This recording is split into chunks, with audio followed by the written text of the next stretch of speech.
মধ্যে বাজে স্বপ্ন দেখি, স্বপ্নে কারো মৃত্যু দেখলে কি খারাপ কিছু হয়? ঘুমের মধ্যে যদি কেউ বাজে স্বপ্ন দেখে তাহলে এই ক্ষেত্রে তার রাসূলুল্লাহ সাল্লাল্লাহু আলাইহি ওয়াসাল্লাম দুইটা আমলের কথা বলেছে। এক নম্বর, সে পার্শ্ব ব্যতিক্রম পরিবর্তন করবে। ডান পাশে শুয়েছিল, ওই স্বপ্ন দেখে ঘুম ভেঙে গেছে, সে পাশটা পরিবর্তন করে নেবে, ডানে থাকলে বামে যাবে, বামে থাকলে ডানে যাবে। আর দুই নম্বর, আউযু বিল্লাহি মিনাশ শাইতানির রাজিম বলে বাম পাশে তিনবার থুতু নিক্ষেপের মতো ইশারা করবে এবং আল্লাহর কাছে সে আশ্রয় প্রার্থনা করবে, আল্লাহ এখান থেকে তুমি আমাকে বাঁচাও। কাউকে মৃত্যুতে দেখলে অথবা মরা মানুষ দেখলে যে খুব খারাপ স্বপ্ন, বিষয়টি এরকম নয়। আমার চাচা মারা গেছেন, আমি তাকে নিয়ে ভাবছি, কারণ স্বপ্নের মধ্যে তিনি আমার কাছে সামনে চলে আসতে পারেন, এটার মানে যে আমারও সামনে মৃত্যু বলছে, মরা মানুষ মানে মৃত্যু হবে ডাকতেছে, আর বেশি সময় নেই। একজন বলছে, ভাই কি যে কষ্টে আছি, কেন? আমি প্রায় 40 বছর মরা মানুষের স্বপ্ন দিই, ওনার বয়স এখন 75, উনি এখনো মরে নাই।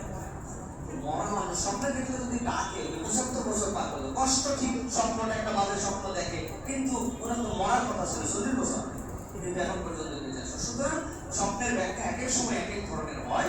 ফজরের নামাজের পরে পরে যে কোনো ওলামায়ে কেরাম যার প্রতি আপনার আস্থা আছে, জেনারেল এরকম করে স্বপ্নের ব্যাখ্যা না আছে, আপনার যার প্রতি আস্থা আছে, ফজরের পরে নবীজির প্র্যাকটিস ছিল, আপনি যে তার কাছে ব্যাখ্যাটা জানতে যাবেন, উনার হৃদয়ে আল্লাহ যেটা উদয় করবেন, অথবা তাবির যদি তিনি বুঝেন, তাহলে স্বপ্নের তাবিরটা তিনি বলে দিবেন। তবে বলবারই স্বপ্নে মৃত্যু মানুষ দেখা মানে খারাপ স্বপ্ন নয়।